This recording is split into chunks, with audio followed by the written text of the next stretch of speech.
There is perhaps no name in Africa that creates more confusion, curiosity, and maybe mystery than one simple word: Congo.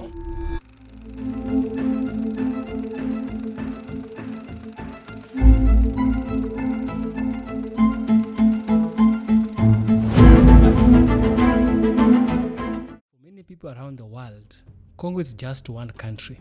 But in reality, there are two nations that carry this powerful name.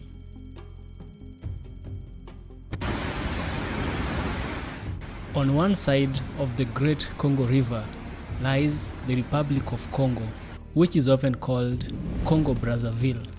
Brazzaville is the capital and largest city of the Republic of Congo. Brazzaville was founded on September 10, 1880.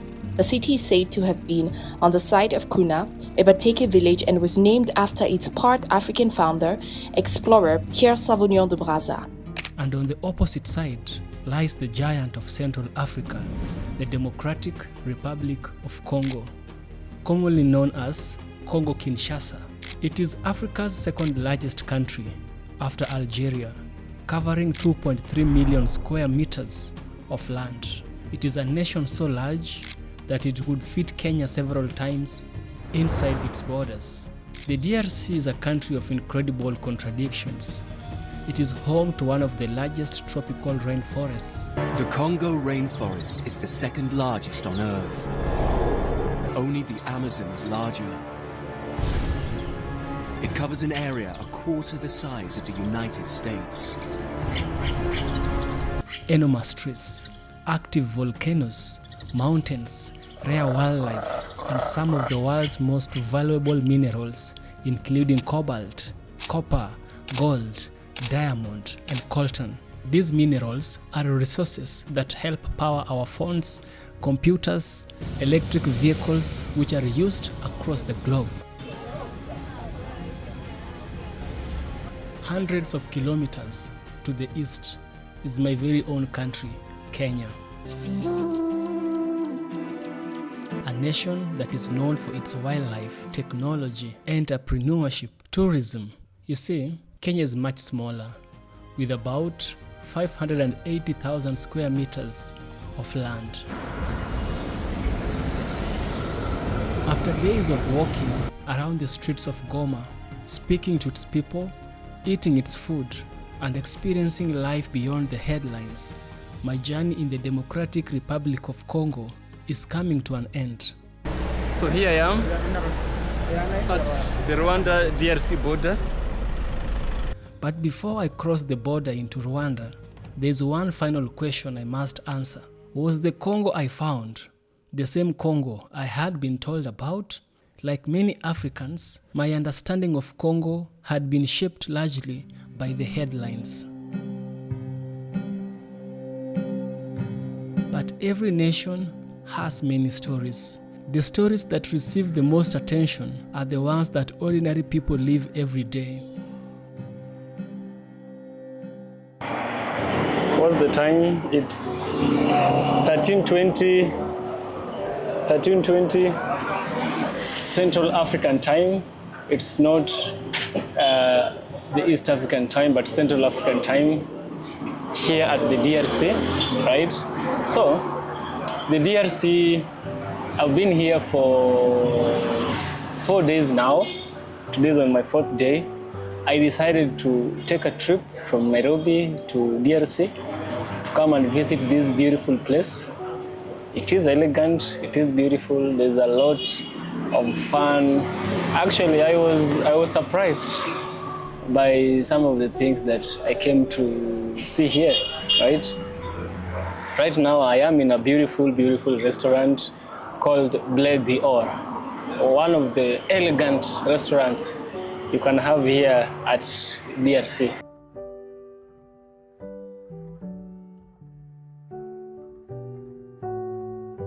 As a Kenyan, I have been shocked by so many things, so many occurrences, and so many events.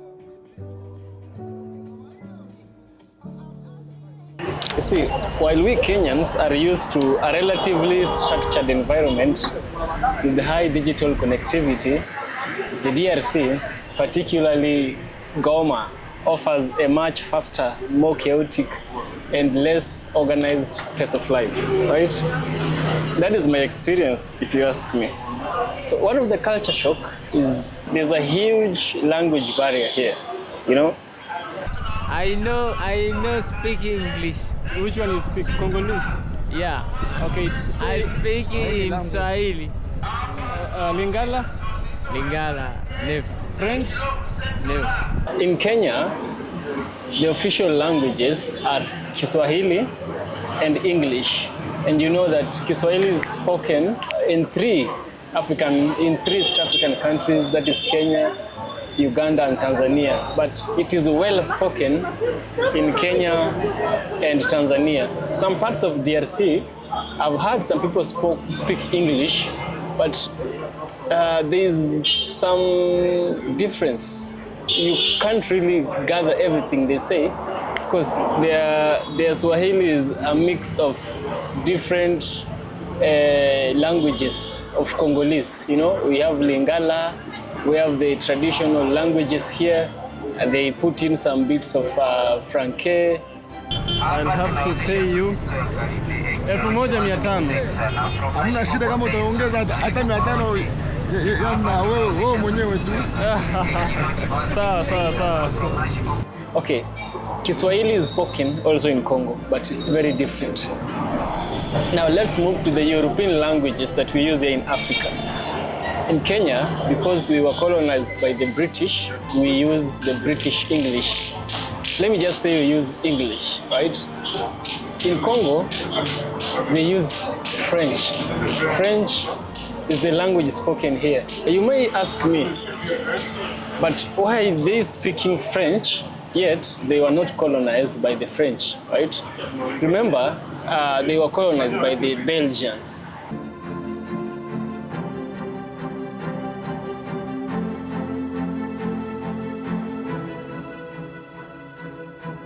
Belgians are people who spoke French. You know, they spoke French as their language. So when Leopold and whoever belonged to Belgium, when they came here, the language they were speaking was French, right? So we have the DRC, and then we have the Congo with nothing in it. So the Democratic Republic of Congo is Belgian Congo, and the other one is Congo Brazzaville, right? They are more of the same people, but colonization divides them and put them differently. Imagine all this vast land belonged to an individual, a very selfish individual called Leopold. Okay, the colonial name of Congo Brazzaville is French Congo or Moyen Congo. That is Congo Brazzaville. And the colonial name of this specific landmass I am in is called the Congo Free State. It was called the Congo Free State between 1885 to 1908. Later on, it was called the Belgian Congo between 1908 until 1960. Congo DRC is much bigger. It's one of Africa's largest countries. 100 million people. Imagine, 100 million. Take my population, multiply by 2. 100 million people, you know? The capital of DRC is Brazzaville. The capital of Congo, the other Congo is Brazzaville. The capital of DRC is Kinshasa. So, in terms of independence, Congo Brazzaville got independence in August 15, 1960. DRC got independence on June 30th, 1960. So it's the same year, different months. So Congo came first by 1 month. No, Congo DRC came first with 1 month, then the other one. That's the first, that's the most important culture shock I noticed.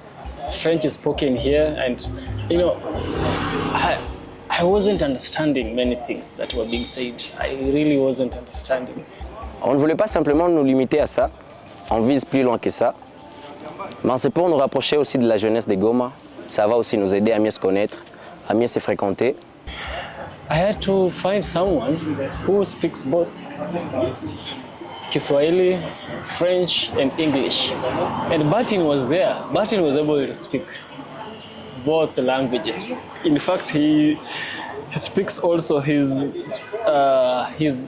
mother tongue, right? So he's just knowing a lot.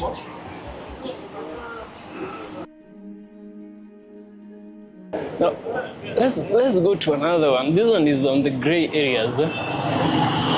Goma, as a city of DRC on the eastern side, I can say is much more developed than some of cities in Nairobi. That's for true. It's so much developed than so many cities in Nairobi. And of course Kampala in Tanzania as well. So the infrastructure and the vastness is this.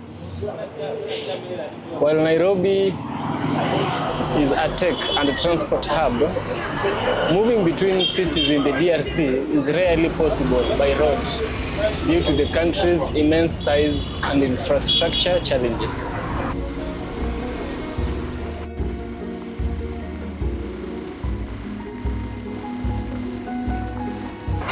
Many Kenyans are often shocked that domestic travel almost exclusively requires flying. And I'm here to support that. Ideally, I had in mind that I wanted to leave Nairobi and go straight to DRC by bus. I didn't want no air, bus. Yeah. So I went and searched, I looked at my map, I did everything I could. I saw, of course, maybe there's a landmass. I didn't see a road, but I just saw a landmass. I said, if I can travel from my village to Nairobi, why can't I travel from the Rwandan border with the DRC to the Kinshasa place, the capital? Only to be told that I could not get to Kinshasa. Why can I not get to Kinshasa? I can't get to Kinshasa because of the bad, not even bad road. Bad road would be a better statement. There is no road at all to take you to Kinshasa. No road. Goma used to have an airport. So someone was proposing, if I want to go to DRC, I should get to Goma, board a plane, and go all the way to Kinshasa. But I didn't want anything to do with the plane. So I just had to, it's hard. So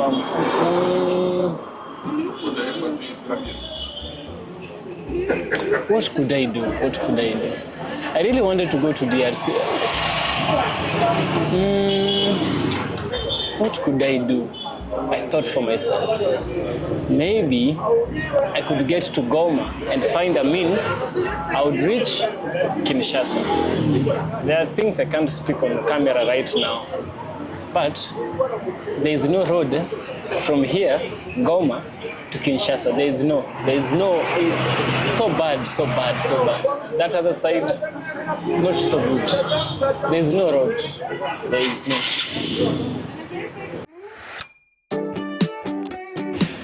The food.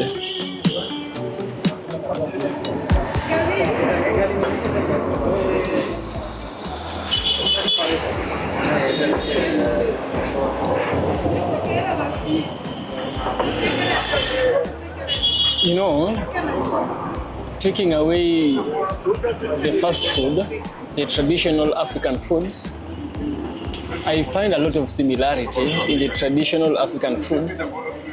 They have their own version of ugali, and they also have some vegetables. We use the same vegetables in Kenya, almost the same ingredients. Their food is also similar because their way of cooking, they don't put a lot of pepper. In Kenya, we don't use a lot of pepper. I also noticed not a lot of pepper. They have cassava, sweet potatoes, arrowroots, carrots. They have Irish potatoes as well. Nice. So right now we are at a place where we can get a variety of Congolese dishes, which we came to try to have some of them. A few of them that you have, most of them are fried, especially if you can see the potato fried, plantain, banana fried, and then this is rabbit, chicken. Rabbit? Yeah, that's rabbit. Oh. That's rabbit. This is chicken, I guess this should be goat. Okay. And then we have fish. And these are tiny fishes called sambaza. They are from the Lake Kivu. Okay. And I think all of these other fishes are all of them from the Lake Kivu. So Lake Kivu has a lot of fish, eh? Definitely, but not as much as Tanganyika, because it's one of the best, one of the most, the deepest lake in Africa. World. Oh, in the world, yeah? Yeah. It's the deepest in the world. And usually it has a lot of fishes. And the fishes from the Tanganyika are a little bit different than these because they're way bigger. Yeah. These ones are not that big as much as the ones from Tanganyika. DRC has what we call the dual currency system, you know? Unlike my own country, Kenya, which we have a unified use of the Kenya shillings, the DRC operates on a dual currency system where the US dollar is used interchangeably with the Congolese franc. The money here in Goma is very old money. You see? Look at this. It's very, very old. It's almost tearing up. Look at this. Very, very old money. And I met a brother here. He was telling us about why the money is old. Right, brother? Yes. Money from capital is not coming here. There is no way from the capital. Yeah, capital is closed. No air. No air. We are waiting for the air. Then we get the new money. New money because the new money from to the capital. Yeah. Then money is old. They are surrounding here in Goma. They don't from in the capital. Okay. Now you mean that because the airport is closed, yeah, you don't have maybe an access to the central bank of the Democratic Republic of Congo. Yes. Which is in Kinshasa. Yes. You know? And I noticed that. I'm like, I've never seen such a thing. I've never seen a country which uses two currencies. Two currencies. A foreign currency and its own currency. That was it was a tough one, you know. It was a tough one because I have to always calculate before I buy anything. I always have to calculate.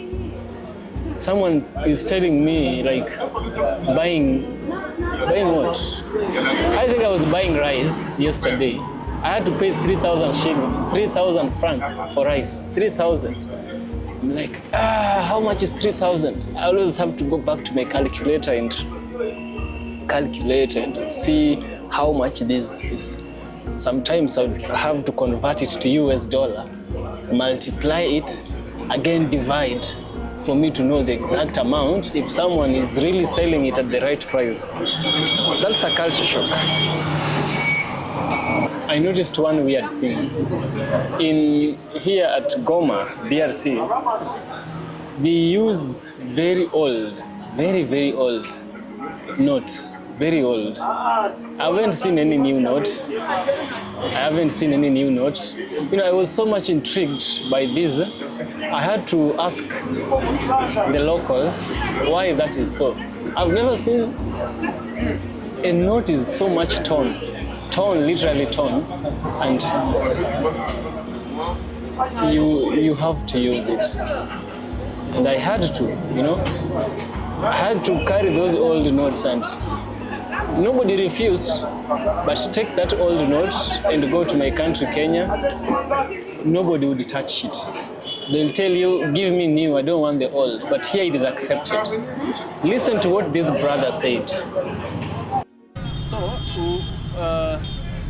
that's how DRC is. We hope that someday God would show his light to the entire DRC, the same way he has shown light to Goma. And I really love Goma. Yes, also I love Goma.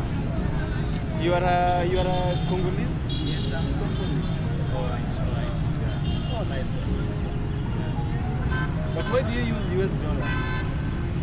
This to get dollars. We give this money. We give this money and they give us the dollar. Oh, yes. But now, why do you use the dollar? We use the dollar for to get the far Congolese. This is we use the dollar. Because dollar also it's important here in Congo. Yeah. We like dollar here in Congo, so why we use dollar. For context, 1 Kenya shillings is equal to 18 CDF, you know, Congo franc. 1 Kenya shillings is 18 Congo franc as of today. Tomorrow it might rise or it might go down. Now let me talk about the people, the social etiquette. There's warmth and respect. Congolese people are generally very hospitable and welcoming towards Kenyans. You see, they often cite a shared love for music and regional brotherhood. However, the political environment can be sensitive, and they also avoid discussing regional conflict or rebel groups like that M23 in casual conversation. So the people are loving, the people are friendly, and I met some very good people. I can say so. I met some very good people, and they were very nice and very good people. You know? DRC is a good country. I would recommend it. I would recommend it. And I've told you that many times, not just now. I would recommend it. It's a good town. Another culture shock is the people of DRC drive on the right. They keep right. You know, they keep right, like on the right side of the road, just like Ethiopia.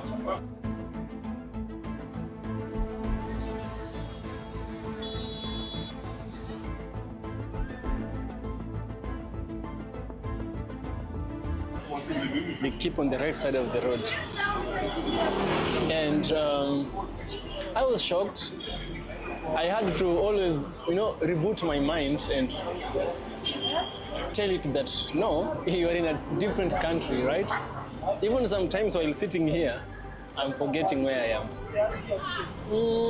Looks very, very similar. Some places look so similar that you forget you're very far away from home.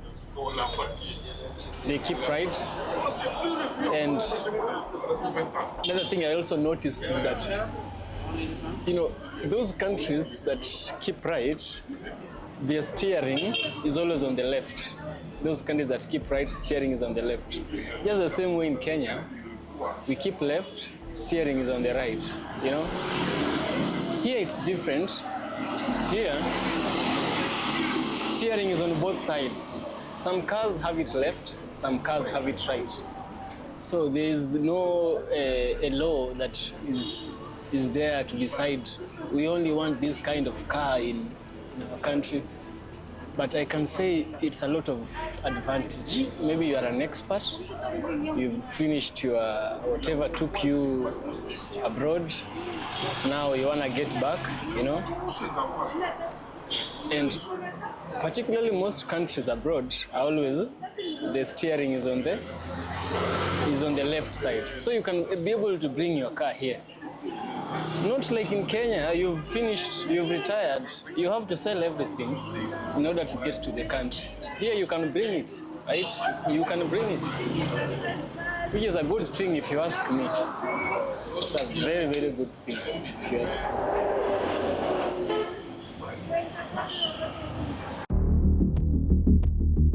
The mode of transport here is motorcycle and the small matatu. How do I call matatu in Congolese? So if you're a Kenyan, you'll know what I mean. The Nissan Hiace, the Toyota Hiace or the Nissan Caravan. Those cars are the ones used here.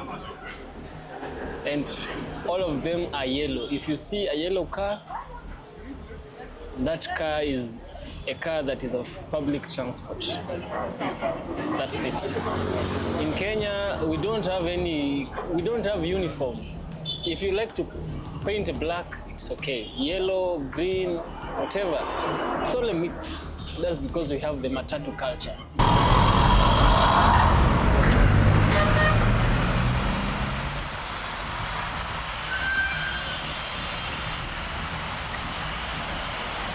The only place that has matatu culture in the whole planet. So bringing uniformity takes away the matatu culture. So I understood seeing those too many yellow cars, right? And also the school buses are not painted yellow. No, the school buses are not painted yellow. Some are white, some are, yeah, most of them white, blue, you know, and some French word written on it. Yeah. So there is much and much more to appreciate about Congo. There's so much to appreciate about Goma. Some days you find time, come to Goma, come to the DRC, see it for yourself. Stop hearing too many rumors. Just come and see for yourself. It will break the expectation in your mind. Yeah. See you in the next one.